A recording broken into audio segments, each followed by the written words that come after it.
Iran থেকে চীন তাদের নাগরিকদের সরিয়ে নিচ্ছে।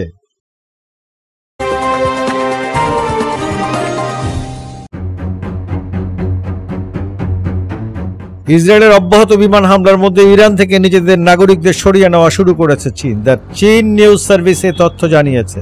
খবর আল জাজিরা।